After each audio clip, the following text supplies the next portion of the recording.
Let's dive right to that game. Commanders and Lions last night in Detroit. Lions heavily favored. We knew it would be a shootout in Rex. It was early. Jahmyr Gibbs. Oh, I tell you what, this guy right here, you talk about a spectacular player.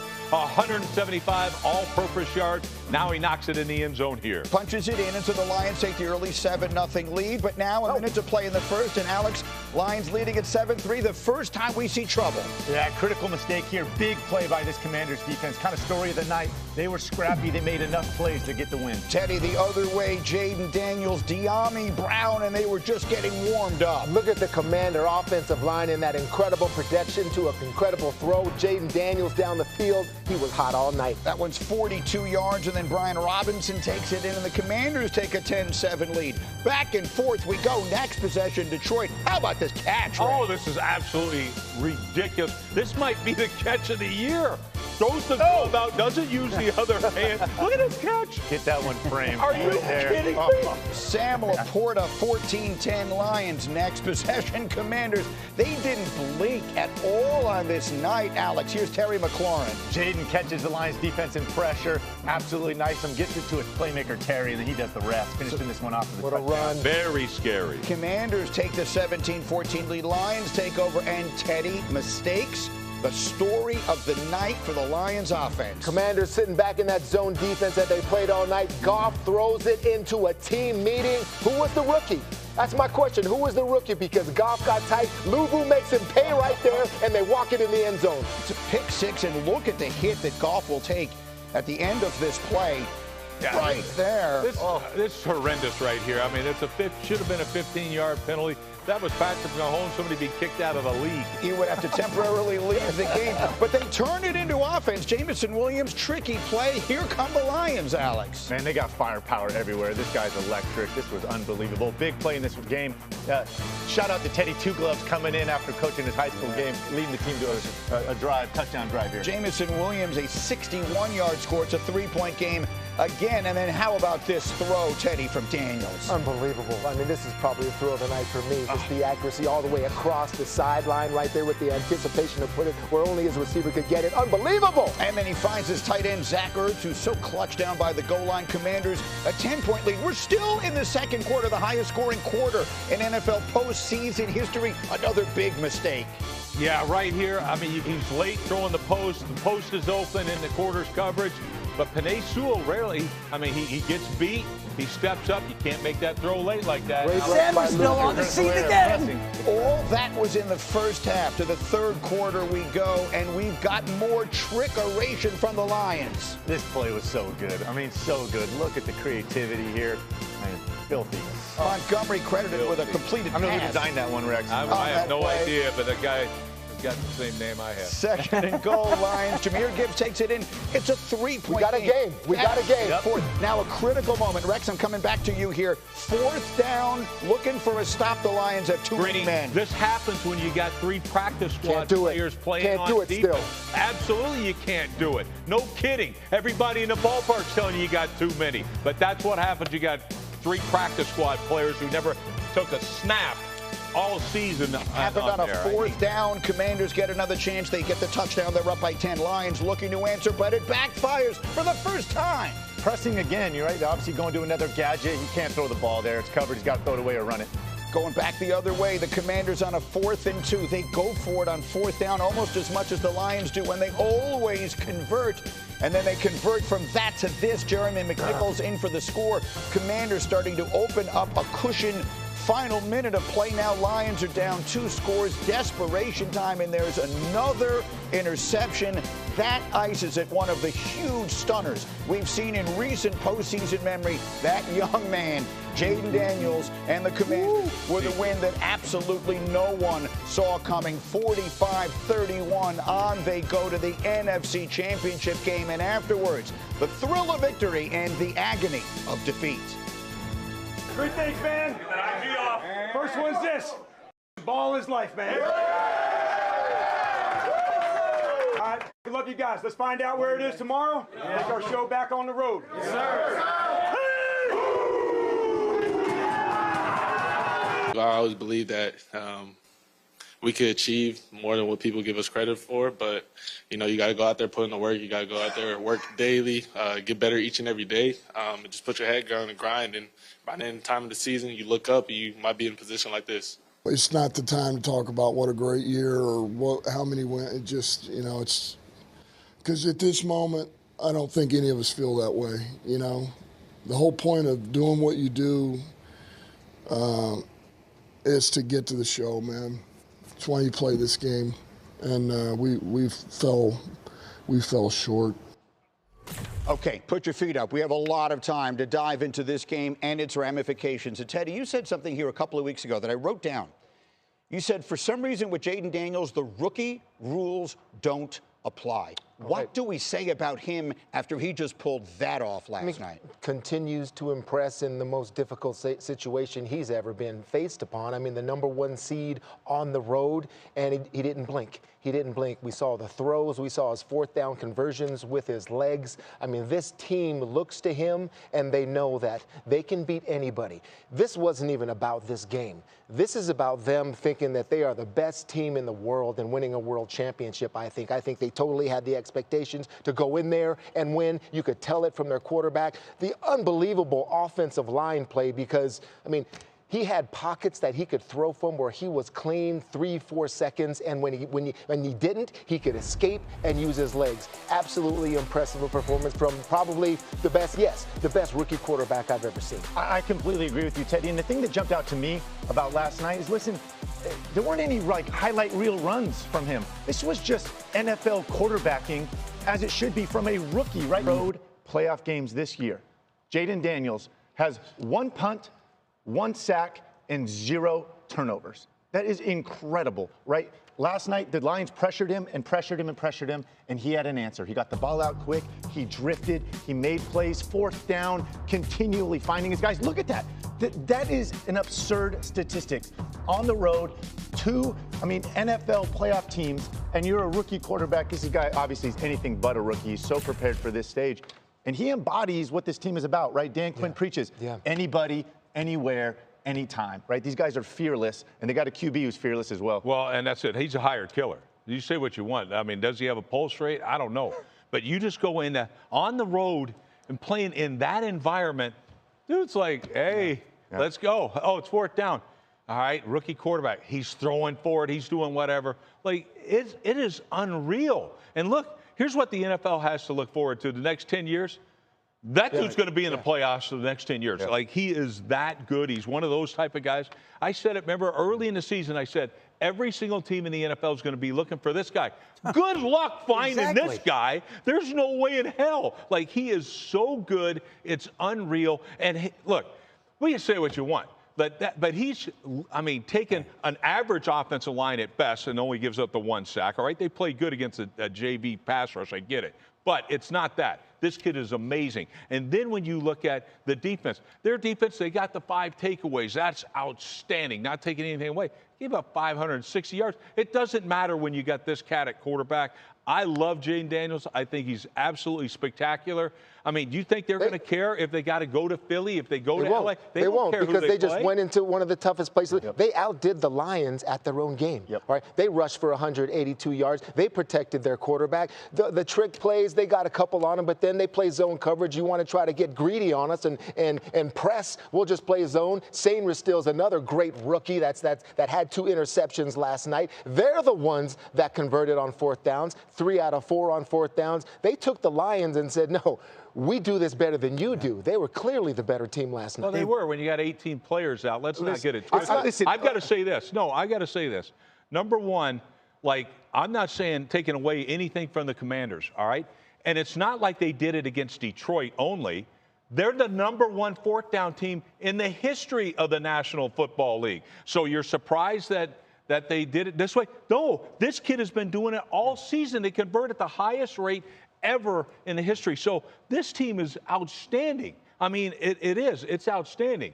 But we can maybe – you might want to mention it. But Dan Campbell's not going to mention it. That's what I love about him. No excuses whatsoever. But when they have 2 DBs go out of a game that's already down 4 – come on. I get that and I hear that, but listen, this Detroit offense was healthy and ready to roll, right? Yeah. And they still turned the ball over 5 times, right? That wasn't the defense doing it. They were the team that pressed. Multiple of these turnovers, it was a 3-point ball game, right? And they were the team that was pressing. And they've been there. They were so ready for this moment, we all thought, and yet they didn't.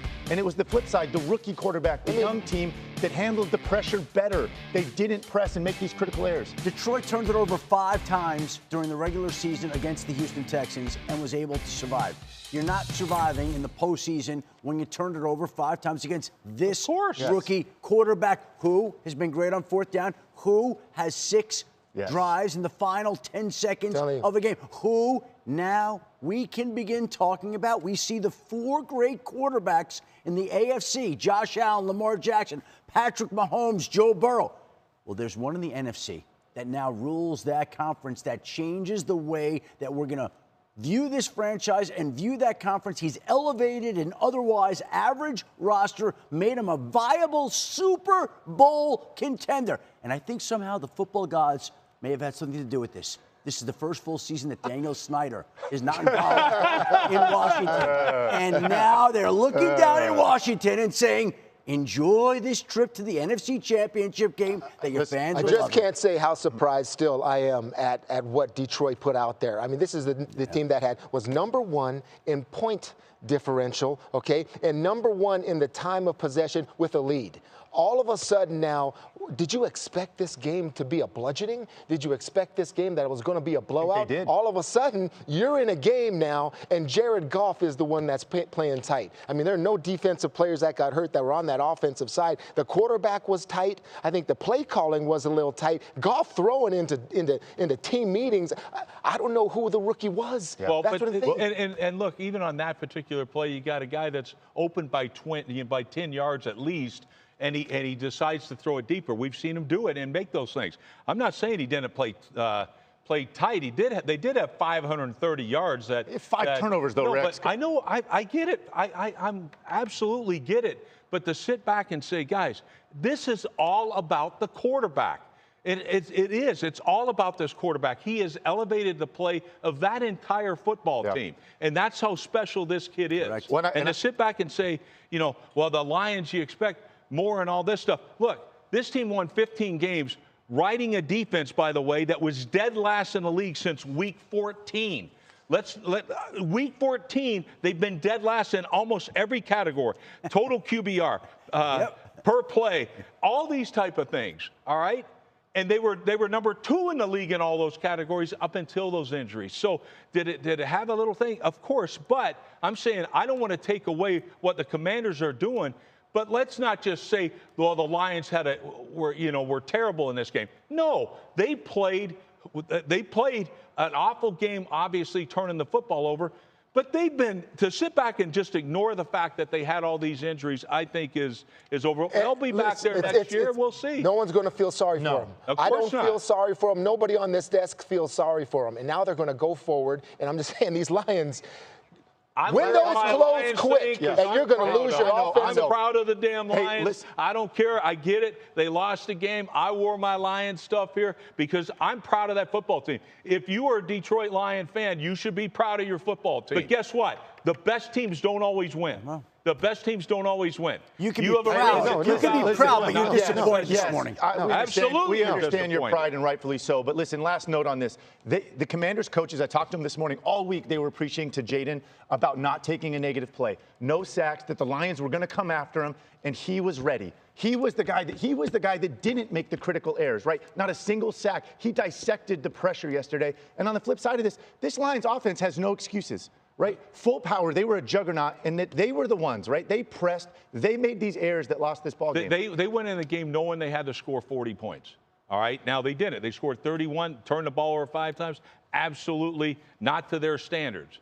All right? Not to their standards. Now, most teams would have loved to score 31 points and have 530 yards of offense, but to sit back and say, I guess when you have one of the best offenses in the history of the NFL, you expect more. Yes. And as far as Jayden Daniels is concerned, and that really should be the storyline here, we can forget about the conversation about greatest rookie seasons for a quarterback ever. If you appreciate the history of the sport, the greatest rookie seasons the league has ever seen are people like Jim Brown, Gale Sayers, Mike Ditka.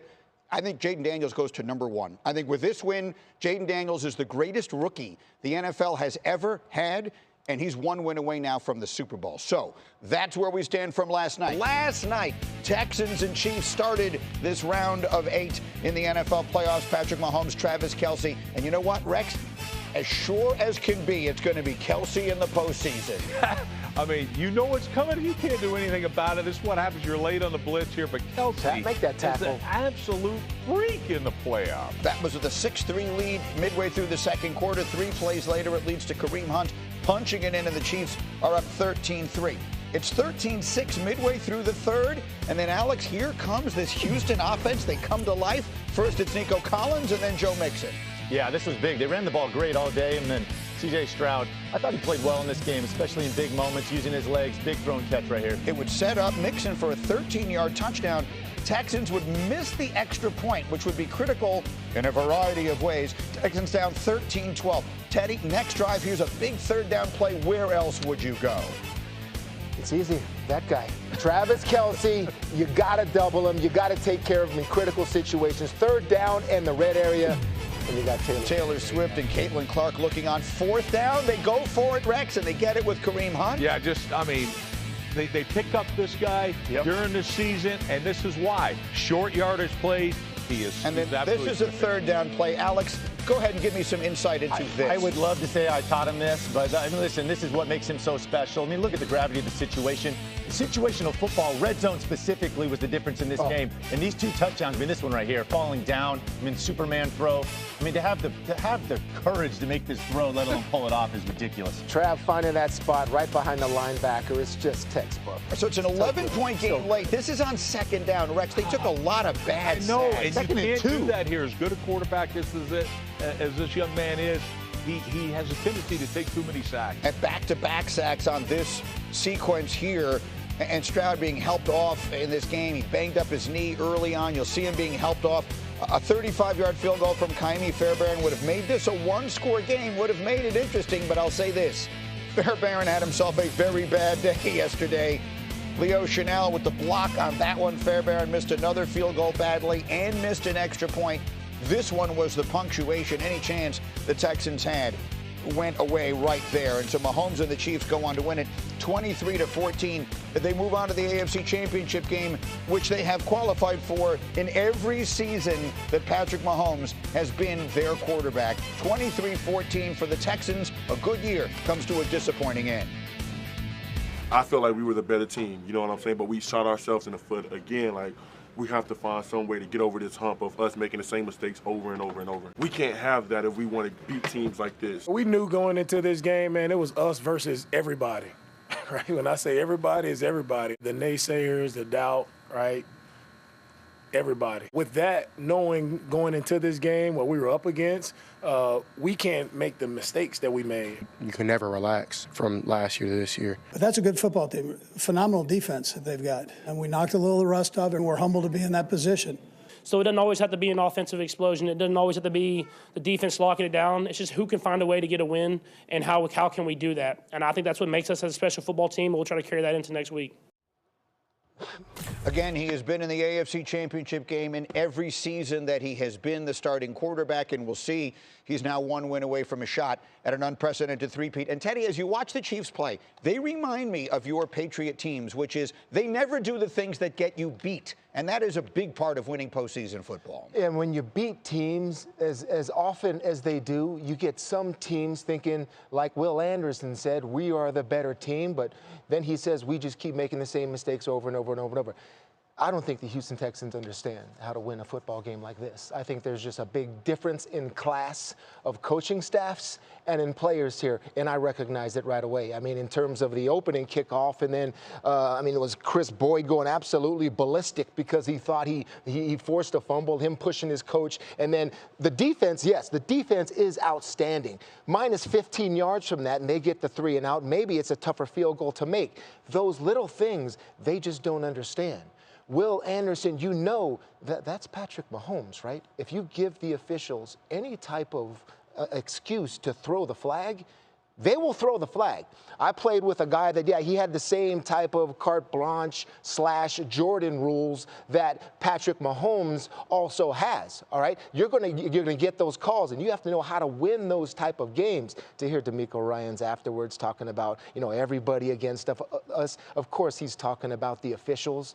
But when you lose a game and you're talking about officials, the Chiefs will just look at that and just understand that you never really understood how to beat us, because what Patrick said was exactly true. It doesn't matter what the game is. They know how to win the game they're in, not the game that they thought it would be. That's how good the Chiefs are. And listen, there are 3 phases to football, right? We talk, obviously, a lot about offense, defense. Special teams matters. It was a special teams disaster for the Texans. Kansas City, Dave Toub, this unit has won games for them continually. I mean, from the opening kickoff, you basically donated them 3 points, right? You missed 2 field goals. You missed an extra point. I mean, that's 10 points right there alone just in the kicking game, right? Outplayed. And this was a big factor. And this is playoff football, right? Like it is. Patriot teams that were so good on special teams, your margin of error is small. So for Will Anderson Jr., you played good on defense, but I mean, again, these details matter. Situational football matters. We saw the goal-to-go situation where Kareem Hunt runs it in, the 4th down, right? The Patrick on the 3rd down Superman throw, right? Like that was the difference in this game. And then again, Travis Kelce, right? The Chiefs had 200 yards offense. Right. I mean, Trav was more than half of that, right? And again, is he slowing down? He's not the same. The guy, I mean, the rest obviously did him a lot of good, and he looked unbelievable. And this was the crazy thing. In big-time moments, man-to-man situations, that's where Patrick was going. It was to him every time, and he delivered. Listen, I know how this building works. It's all about matchups, right? Know your personnel. And Patrick did yesterday, right, and it delivered. I mean, the whole year I've been saying, look, they're vulnerable this year. They're vulnerable this year. This is not the same type of team, but it's the same championship medal type team. 212 yards, and you go out and win the game by, like it's crazy. But isn't that the point that we began with, which is they don't, what they don't do is they don't beat themselves with mistakes, with bad sacks, or with turnovers. No, absolutely. But 7 years in a row of this, like it's crazy. So it matters. Now look, is there still some concerns? You're telling me that when I saw Patrick Mahomes and all that after the game, he was disappointed. Yeah, he wasn't like happy. You could say what you want. The guy, they had 212 yards. All right, that is. I mean, we'll see. It was good enough to win this game? But is it going to be good enough to move forward, beat Buffalo, or beat? It was telling. You heard Andy even reference the rust. Listen, they had a month off, right? It did affect this offense early. They missed some things, and that was kind of key. That the Texans should have been up 10 early in this game. Instead, they were trailing 10 somehow because of special teams, right? And again, that's how Kansas City gets. By the way, speaking of Patrick Mahomes, this is a week where on shows like Get Up, we spent a lot of time talking about Jayden Daniels and a lot of time talking about Lamar versus Allen, and I have no apologies. Do you know that the last time Patrick Mahomes threw an interception was 63 days ago? It was November 17th. That's the point. He's still the standard. Someone is going to have to knock that guy off, and it is very hard to picture anybody doing it. We will see.